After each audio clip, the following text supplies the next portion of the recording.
Bismillahirrahmanirrahim.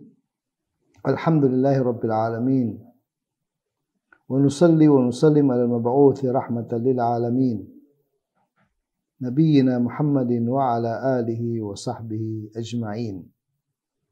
Amma ba'du, assalamu alaikum wa rahmatullahi wa barakatuh.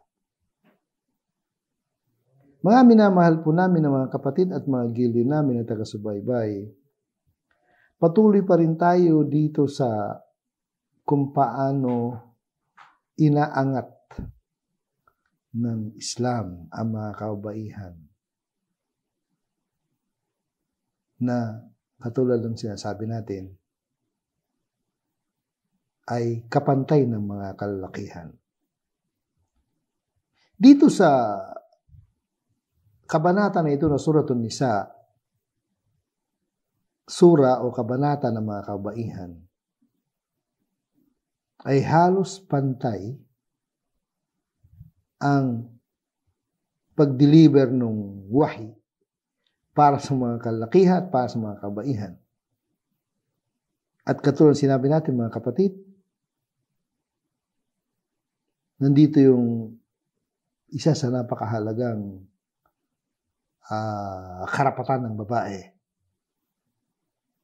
na katulad din ng lalaki, na ito'y pagmamana. At ang Allah subhanahu wa ta'ala ay hinamon niya ng parusa ang sino man ang lalabag nito.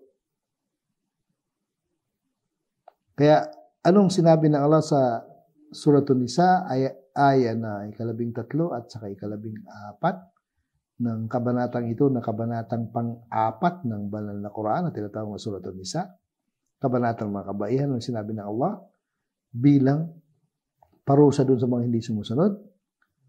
Sabi ng Allah, ba'a'udhu billahi minasyaitanir rajim, tilka hududullah. Yaun ay mga limitasyon ng Allah. Ibig sabihin, yun ay sistema, batas ng Allah. وَمَنْ يُطِعِ اللَّهَ وَرَسُولَهُ يُدْخِلْهُ جَنَّاتٍ تَجْرِي مِنْ تَحْتِهَا الْأَنْهَارُ. Na kung kaya, sino man ang susunod sa Allah doon sa kanyang batas, doon sa kanyang sistema, ganun din ang sumunod sa kanyang sugo, يُدْخِلْهُ جَنَّاتٍ. Siya ay papasukin sa mga hardin, mga halamanan sa paraiso. Tajri min tahti al-anhar, na kung saan dumadaloy sa baba nitong mga hardin na ito ang mga ilog. Khalidina fiha, manatili po sila doon magpasawalang hanggan. Wadhalika huwal fawzul azim. At yun ang pinakadakilang tagumpay. Para kanino? Para doon sa sumusunod sa Islam at sumusunod sa mga batas ng Islam na naitala sa banal na Quran. At ang pinag-usapan dito na batas ay batas na kumbaga sa family code, batas ng pampamilya ng Islam na kumpleto. Wa may ya'sillaha wa rasulah. Sino naman ang lalabag sa Allah at sa kanyang sugo, wa yata'adda hududah, at lalagpasan niya ang limitasyon ng batas ng Allah, yudkhilhu naran khalidan fiha. Siya ay papasukin sa impyernong apoy na siya manatili doon magpasawalang hanggan. Walahu adhabun muhin, at para sa kanya ang kapahamakan na parusa. Parusang kapahamakan sa impyernong apoy. Allahu Akbar. Tingnan kung paano diniinan ng Allah na kasama sa lahat ng sistema ng Islam, yung sistema ng kung paano ka makikitungo sa iyong pamilya, at lalo-lalo tayo mga kalakihan, mag-umpisa sa ating mga asawa, sa ating mga anak. Allahu Akbar. Ito ay napakahalagang sistema ng Islam na kung saan pinag-utusan tayo ng ganong matinding utos at sinabi ng Allah kung paano ang gantimpala at ano naman ang parusa sa mga hindi sumusunod. Kaya walang pagkailangan mga kapatid, ay inutusan tayo ng Islam ng mabuting pakikitungo sa ating mga asawa. Ganun pa man. Kung sakali ay nagiging malala na yung problema, kanino mang pagkakamali yung nagiging dahilan ng pagiging malala ng problema, pagkakamali ng lalaki, pagkakamali ng babae. Ibig sabihin kapag naging malala na yung problema, pinahintutan na tayo na maghiwalay. Kahit ang paghiwalay ng mag-asawa ay hindi ka nais-nais sa paningin ng Allah subhanahu wa ta'ala. Allahu Akbar. Kaya bago mangyari, sabi ng Allah, وَعَاشِرُهُنَّ بِالْمَعْرُوفِ. Makikitungo kayo sa kanila sa pinaka magandang pakikitungo. Makikitungo tayo sa ating mga asawa sa pinakamagandang pakikitungo. فَإِنْ كَرِهْتُمُوهُنَّ. At kung sakaling meron kayong hindi nagugustuhan sa kanila, فَعَسَى أَن تَكْرَهُوا شَيْئًا وَيَجْعَلَ اللَّهُ فِيهِ خَيْرًا كَثِيرًا. Maring yung mga bagay na hindi nyo nagugustuhan ay doon nilaan ng Allah ang maraming kabutihan. Ibig sabihin, kung sakali may mga bagay na hindi pagkakaunawaan ng dalawang mag-asawa, ay maaari doon sa mga bagay na hindi pagkakaunawaan ay magdudulot ng maraming kabutihan. Ano ang ibig sabihin? Ang ibig sabihin mga kapatid, maaring nakita ni babae ang kakulangan ni lalaki at hindi niya kayang ituwid ng hindi aabot sa pagkasalungatan sa isa't isa. O ganun din, nakita ni lalaki naman ang kakulangan ni babae at hindi nakuha sa tamang pagpayo o hindi nakuha sa tamang pakiusap at nagpatuloy yung pagkakamali o kakulangan na yaon at humantong sa hindi pagkakasundo-sundo. At maaari, kapag humantong na doon sa, ibig sabihin sa, hindi ko namang sinasabing away, dumating na doon sa matinding discussion.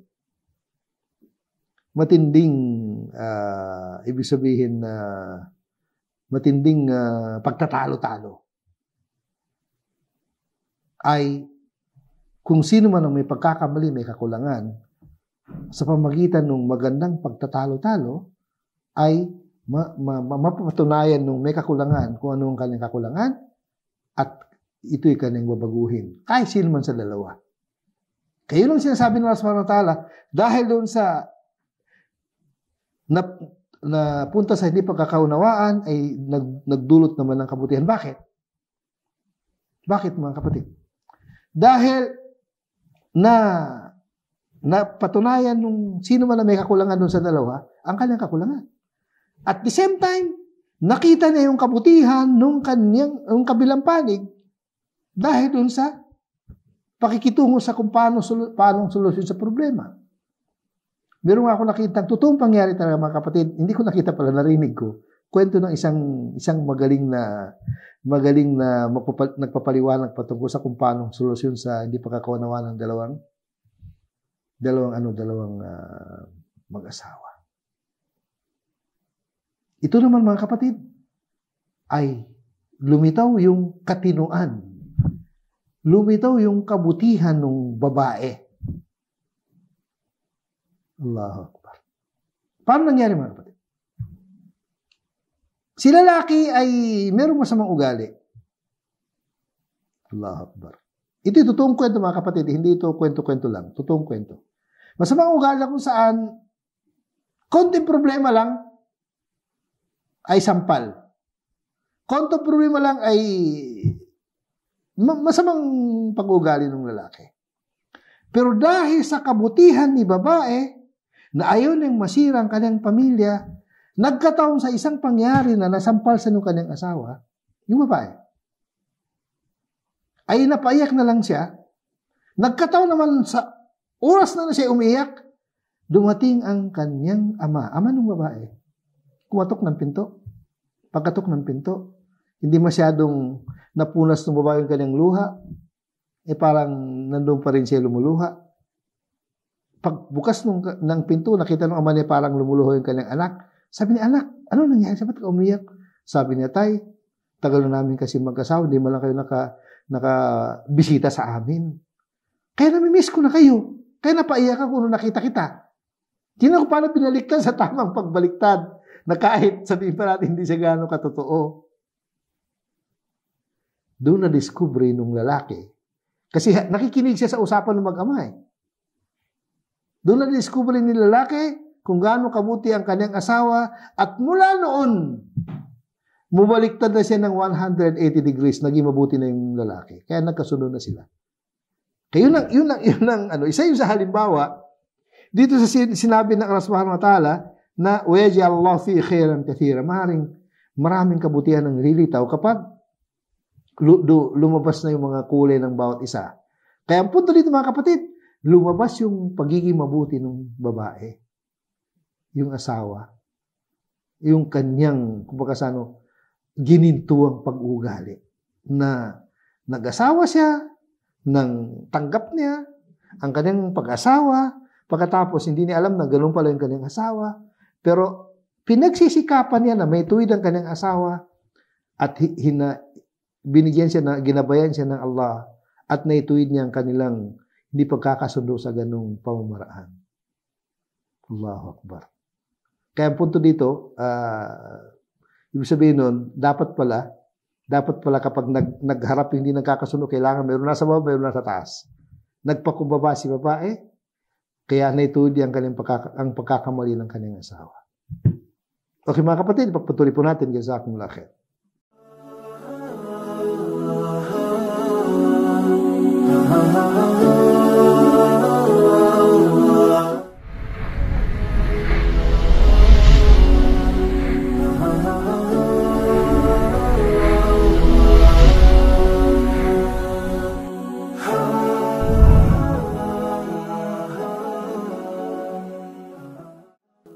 Assalamualaikum warahmatullahi wabarakatuh.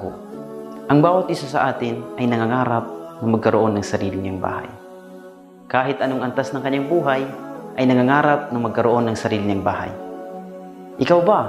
Nangarap ka rin ba na magkaroon ng sarili mong bahay? At tayo mga Muslim, ang pinakaasam-asam natin na pangarap ay magkaroon tayo ng bahay sa paraiso ni Allah Subhanahu wa Ta'ala.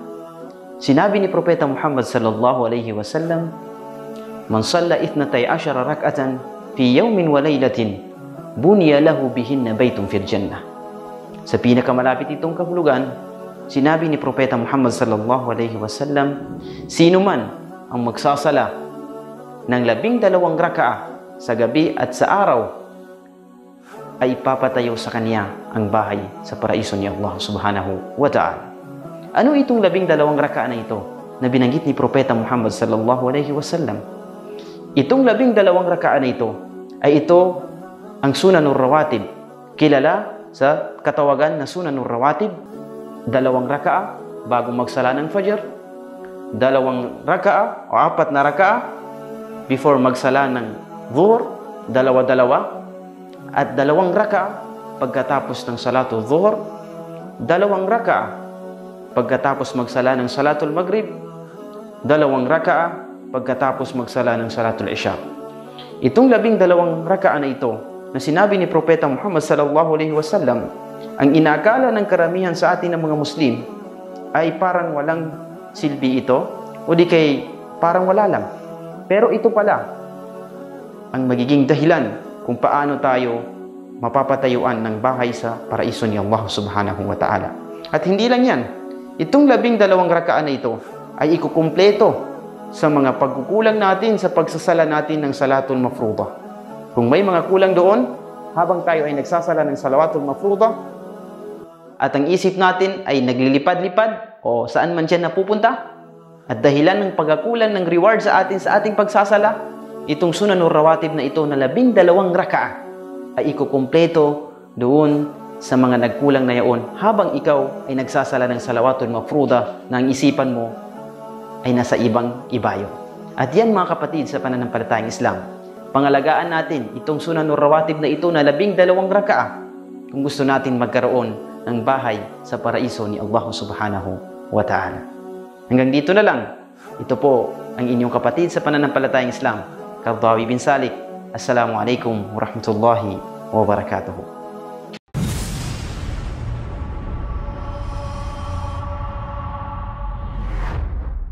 Nandito pa rin tayo mga kapatid sa Suratul Nisa. Napakagandang sura. Kabanata ng mga kababaihan. Allahu Akbar. Kawawa naman kami mga kalakihan, walang kabanata ng mga kalakihan. Pero hindi yung problema. Kasi gusto lang namin mapatunayan na marami kayong katangian bilang mga kabaihan na wala sa amin ng mga kalakihan. At hindi yung, kumbaga sa ano, hindi yung kakulangan sa amin. Sa halip, may pagmamalaki namin. Bakit? Siyempre kasi, saan ba kami nanggaling? Bilang lalaki, nanggaling kami sa aming mga ina, di babae ang nanay namin. Pag nag-asawa kami, babae rin, di babae. Allahu Akbar. At sabi ng Propeta sallallahu alaihi wasallam, sino man na nag-aalaga ng kanyang mga sanggol na mga kababaihan, ay yun na magdadala sa kanila sa paraiso. O maglalayo sa kanila sa impyerno. Allahu Akbar. Ayaw ba ninyo? Puros mga kabaihan, karangalan ng mga kalakihan na mayroon silang mga kababaihan. Allahu Akbar. Ngayon mga kapatid, ngayon sa dulo nung sura, pinakahuling aya nung Suratul Nisa, ang Suratul Nisa kasi mga kapatid ay nabubuo ng 176 aya. Doon sa pinakahuli, aya na pang 176. Dito ay pinapaliwanag dito ng banal na Quran doon sa mga kabaihan o kalakihan na hindi nakapag-asawa. Paano ang mangyaring pagmamana sa kanilang mga naiwanan na kayamanan. Ito'y tinatawag sa banal na Quran na al-kalala. Al-kalala ay kahit sino man babae man lalaki na namatay na hindi nakapag-asawa. At meron siya naiwanan na kayamanan para mamanahin ang kanilang kayamanan. Ito ang sinabi sa dulo ng Suratul Nisa mga kapatid. Ba'da a'udhu billahi minash shaitanir rajim. Yastaftunaka qulillahu yuftikum fil kalala. Tinatanong ng mga sahaba ang Propeta sallallahu alaihi wasallam hinggil sa isang nangyari o pangyari sa mga Muslim. Sabi ng Allah, qulillah. Sabihin mo ang Allah, yuftikum fil kalala, ay ibinibigay niya ang katugunan, sagot dun sa kapag ang namatay ay ganito. Inimru'un halaka, laysa lahu walad, walahu ukht.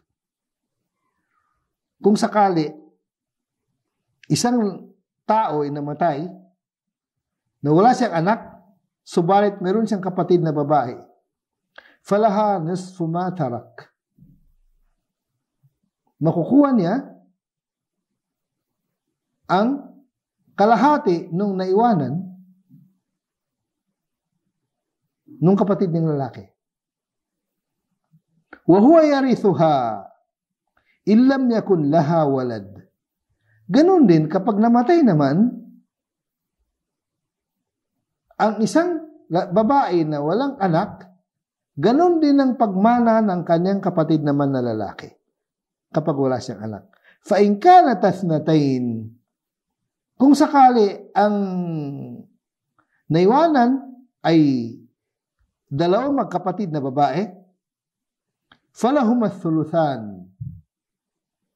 Ang makukuha nila ay 2/3. Ang total, mga kapatid, ay almost 67%. Ang makuha ng dalawa. Mimma tarak, wa in kanu ikhwatan rijalan wa nisaan, falidhakari mithlu hadhil unthayain.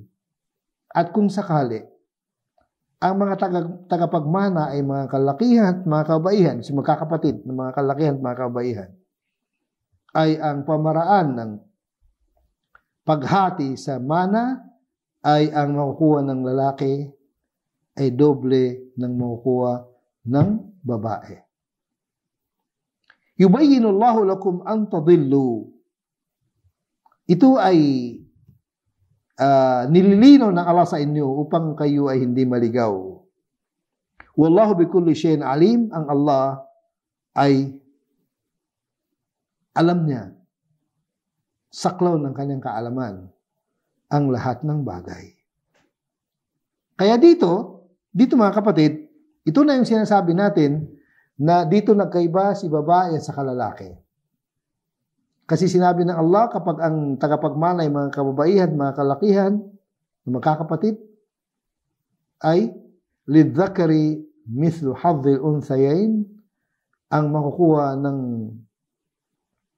lalaki ay doble ng mamamana ng babae. Ibig sabihin, kung sakali ang namana ay 10,000, ang makukuha ng lalaki kung nag-isa ay 6,650. 6,650 at makukuha naman ng babae yung pangatlong hati, 1/3. At 2/3 yung lalaki, 1/3 yung babae. Kaya yun ay pinaliwanag natin kanina, mga kapatid, o dun sa unang episode natin na kung saan, bakit ganito ang nagiging solusyon ng Allah subhanahu wa ta'ala, dahil si babae sa Islam ay nasa ilalim ng pamamahala, katulad ng ayan na ipaliwanag natin, nasa ilalim ng pamamahala at nasa ilalim ng panunustos ng mga kalakihan. Pareho rin ang kapatid. Siyempre, una-una nanay, kapatid, asawa, anak, na mga kababaihan ay dapat sila ay nasa ilalim ng panustos ng kanilang mga kalalakihan.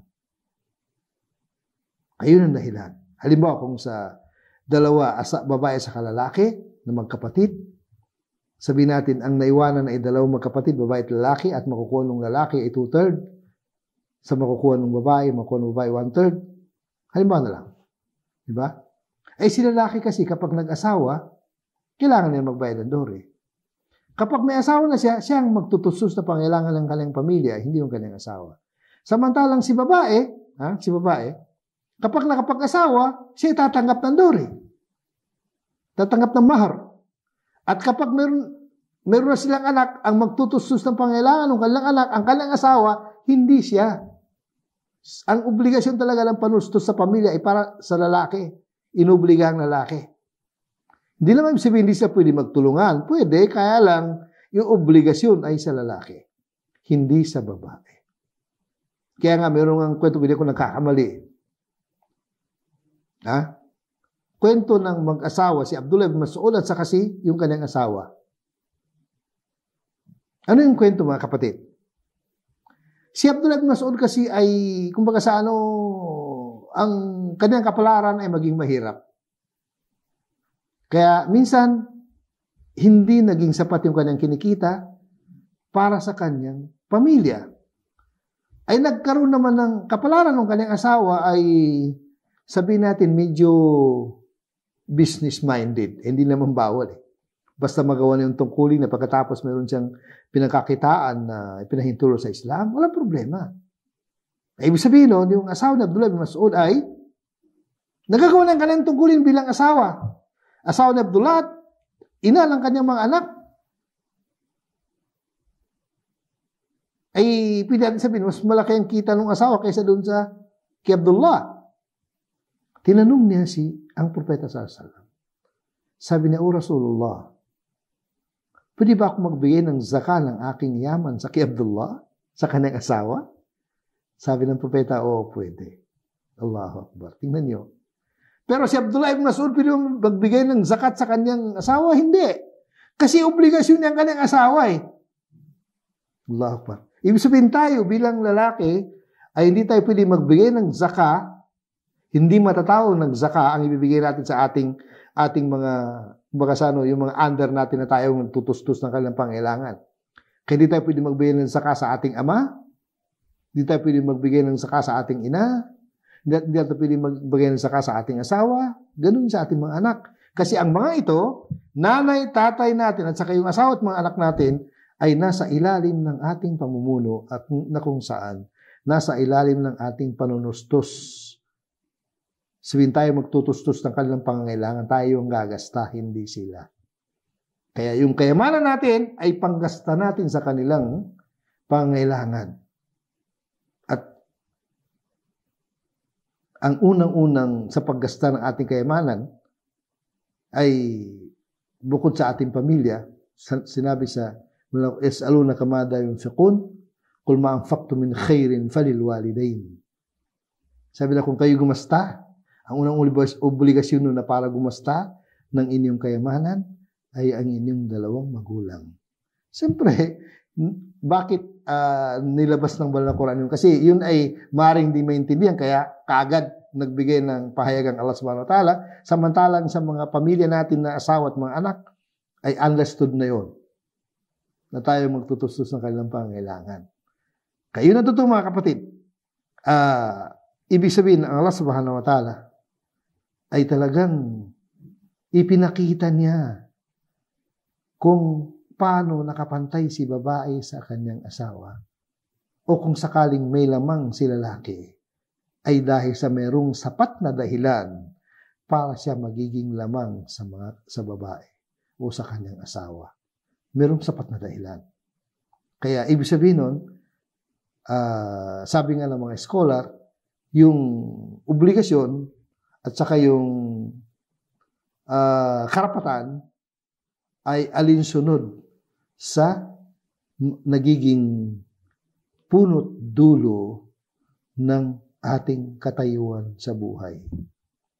Kaya ibig sabihin nun, dahil mas malaki ang aking tungkulin bilang lalaki, kaya mas malaki rin ang aking mamanahin sa aking mga magulang o sa sino man ng aking, halimbawa, ang mamanahin ko sa asawa ko, kung sakali, wag sana mangyari na ganun siya mauna yung asawa ko, halimbawa, kung siya may yaman, ang makukuha kaagad kalahati ng kayamanan niya. Kung wala kaming anak. Pero pag may anak kami, makukuha ko 1/4 ng kayamanan niya. Kung meron kaming anak. Samantalang si babae, ang mamanahin niya sa aking maiwanan ay 1/4 kung wala kaming anak at 1/8 kung meron kaming anak. Allahu Akbar. Kayo ng mga katotohanan, mga kapatid, na ibig sabihin dun sa katayuan, karapatan, tungkulin ng ang pagkakaiba ng katayuan, sitwasyon ng babae sa lalaki, kaya magkaiba rin ng kanilang tungkulin at naging resulta nun, magkaiba rin ng kanilang karapatan. Kaya napaka-practical ng Islam, mga kapatid, napaka-practical. Kaya yun ang napakahalaga na ipinahayag sa atin ng banal na Quran hinggil sa pagitan ng dalawa, babae at saka lalaki, at magpatuloy pa tayo. Maraming pong salamat.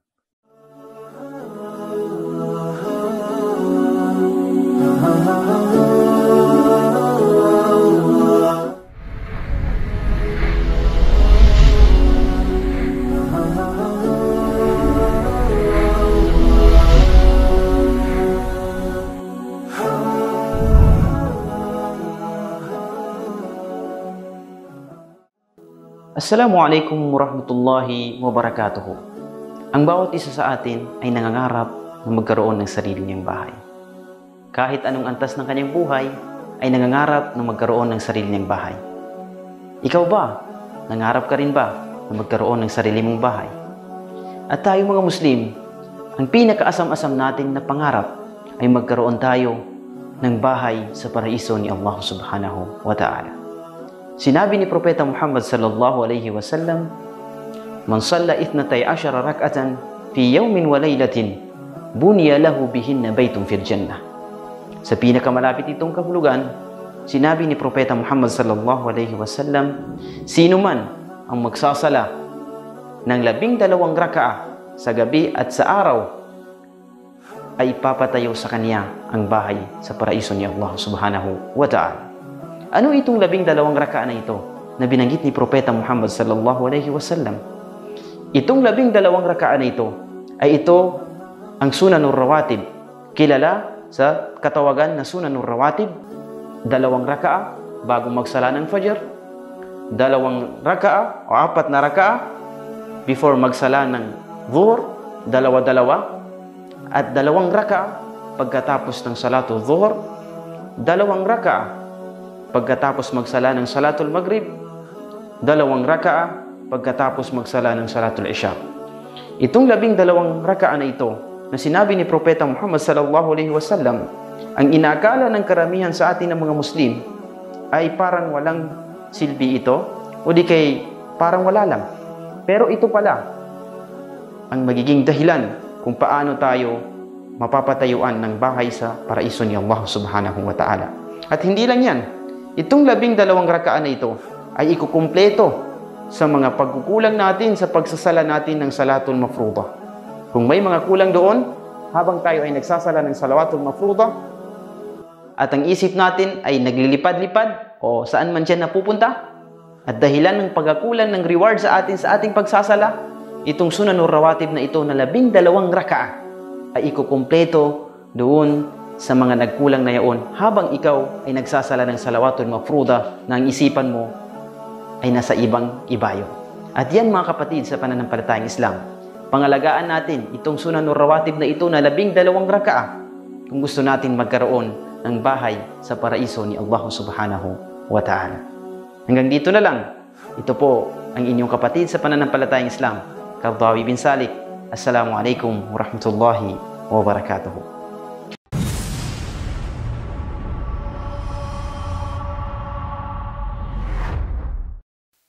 Ipagpatuloy pa rin natin mga kapatid ang ating pagpapaliwanag. Medyo konting balik natin dun sa nagiging katayuan ng mga kabaihan sa mga sinaunang panahon. Sa panahon ng mga kamangmangan, lalo-lalo na sa mga Arabs, ay katulad na banggit natin na aya kanina, na kumbaga sa binibigyan sila ng, kapag sila nagkaroon ng anak na babae, nagkakaroon sila ng, kumbaga sa para ba sila pinagtakpan ng langit at lupa sa dilim, sa tindi ng kanilang kalungkutan sa pangyari dahil sa kamangmangan. Kaya pinapahintulot nila ang kanilang mga sarili kapag matindi na talaga yung kanilang lungkot, ang kanilang kanilang problema sa nagiging pangyari na nagkaroon sila ng anak na babae, ay nililibing nila ang kanilang anak na babae na buhay. Nangyari yun sa mga Arabs. Kaya anong sabi ng Allah sa surat At-Takwir? Anong mangyari sa kabilang buhay? Sabi ng Allah, wa idal mau'udatu su'ilat bi ayyi dambin qutilat. Sa kabilang buhay, tatanungin yung batang babae na sanggol na inilibing. Anong dahilan? Bakit sa pinatay ng kanyang magulang na nilibing na buhay? Allahu Akbar. Kaya siyempre, isang malaking kahihiyan yun sa mga gumawa nun. Saan mangyari? Sa kabilang buhay. Kaya ipinagbabawal ng Islam yun na isa yun sa napaka matindi utos ng Islam na itigil ang pagpapatay ng sanggol na babae sa mga Arabs. Siyempre, yun ang inabutan ni Prophet Muhammad SAW. Ganun ang kanilang paninindigan, kanilang paniniwala. At yun ay pinatigil kaagad. At inutusan ng Allah Subhanahu wa Ta'ala mga kalakihan ng makikitungo sa mga kababaihan at makikitungo sa mga ulila ng pantay. Bakit kasi nagkasama yung kababaihan sa mga ulila? Kasi ang punto ay kailangan sa mga ulila na naiwanan ng kanilang mga magulang doon sa kanilang mga kamag-anak ay pantay ang trato sa lalaking ulila at saka babaeng ulila. Batang ulila na lalaki at saka batang ulila na babae, pantay. At dahil doon, ay ipinagbabawal ang pag-asawa na pansamantala. Nagagawa kasi ng mga Arabs dahil nga doon sa maling trato nila sa mga kabaihan, kapag may naiwanan sa kanila, may naiwanan na mga ulila, ay pinapakasalan nila yung batang ulila. Kapag pwede na mag-asawa, pinapakasalan nila yung batang ulila na babae na walang dore. Ay, hindi silang babae ng dore kasi ulila naman, wala na yung mga magulang. Astagfirullah. Kaya dahil doon, ipinag-utos ng Allah ang pakikitungo, tamang pakikitungo sa mga kabaihan at tamang pakikitungo sa mga ulila. Dapat magpantay ang mga ulila, babae man o lalaki. Kaya dahil doon pinagbawal ng Allah Subhanahu wa Ta'ala ang pag-asawa ng tinatawag na mut'a. Siyempre, pansamantalang ipinahintulot yun sa panahon ng Propeta sallallahu, pero hindi naman siya naging hindi naman malawak ang pahintulot ng mut'a generally. Pero yung ginagawa ng mga mangmang na mga tao na pinapakasalan nila yung mga babae na ulila, kapag lumaki na pinapakasalan nila, hindi sila ng babae ng dore. Kasi sabi na wala namang magulang. Astaghfirullahaladzim. Dahil doon, ay ipinagutos ng Allah na pantay ang trato sa mga kababaihan na ulila at ganoon ng mga kalakihan. At pinagbawal din bilang karangalan ng babae, siyempre. At pinagbawal din ang pagpilit ng mga kababaihan na alipin na maging asawa ng kanilang mga amo.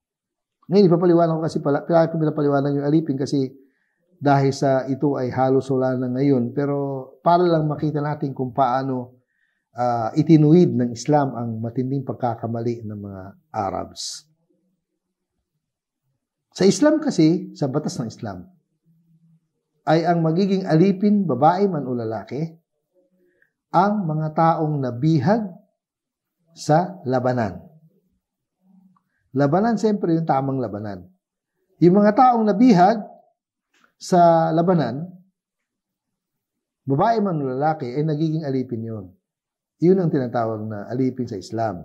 Ay mo, nagkaroon ng labanan ang Islam at saka yung kalaban ng Islam at merong nabihag ng mga kabaihan o mga kalakihan, bata man o matanda, yun ay magiging alipin. Dahil sa yun ay magiging alipin, ito ay, kumbaga sa nagiging tao na pwedeng ibenta. Ha? Nagiging, pwede na ibenta kasi alipin na eh. Ngayon, yung ibang mga, halimbawa, yung mga nakakuha ng alipin na sabihin natin babae, kapag pwede nang mag-asawa, ay ginagawa nilang asawa na wala nang kasal kasi alipin naman nila eh. Pero ganun pa man, bilang pagbibigay galang sa mga kababaihan na ito na umabot ang kalang sitwasyon na sila naging alipin, ay pinagbawalan pa rin ng Islam ang mga kalalakihan na gawin nilang asawa ang kanilang mga alipin na mga kabaihan na sapilitan. Hindi pa rin pwedeng sapilitan. Kahit alipin na siya, kung ayaw niya magiging asawa ng kanyang amo, ay hindi pa rin silang pwedeng pilitin kahit alipin na sila. Kaya anong sabi ng Quran? A'udhu billahi minasyaitanir rajim, wala tukrihu fatayatikum alal bigha'i in aradna tahassunan. Huwag niyong pilitin ang inyong mga alipin ng mga kabaihan na maging asawa niyo kung ayaw nila magkaroon ng asawa. Litabtagu aradal hayatid dunya. Bakit kung kayo ay sinusunod lang ninyo ang inyong pagdanasa sa makamundong ito?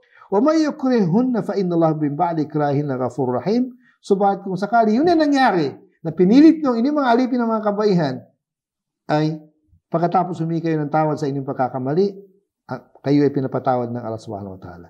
Kaya punto dito mga kapatid sa mga punto nito na pinapaliwanag natin. Dito pinapakita ng Islam kung paano iginagalang ang babae sa Islam.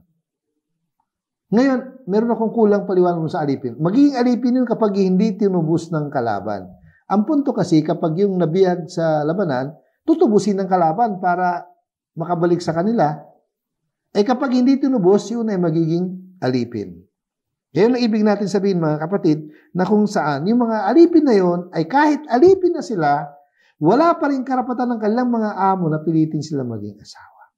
Tingnan nyo, ganun kataas ang tingin ng Islam sa Islam, na kung saan alam ng Allah subhanahu wa ta'ala, mga kabaihan na ito ay tao rin na katulad natin, wala tayong pagkakaiba sa kanila, na kung kaya hindi sila kayamanan na pwedeng pagpasapasahan. Allahu Akbar. At kung sakaling ganito ang mangyari, ay masisira ang lipunan, kaya pinagbabawal ng Allah, pinagbabawal ng propeta sallallahu alaihi wasallam ang mga maling pamamaraan na katulad ng naipaliwanag natin. Maraming pong salamat mga kapatid. Jazakumullah khair. Assalamualaikum warahmatullahi wabarakatuh.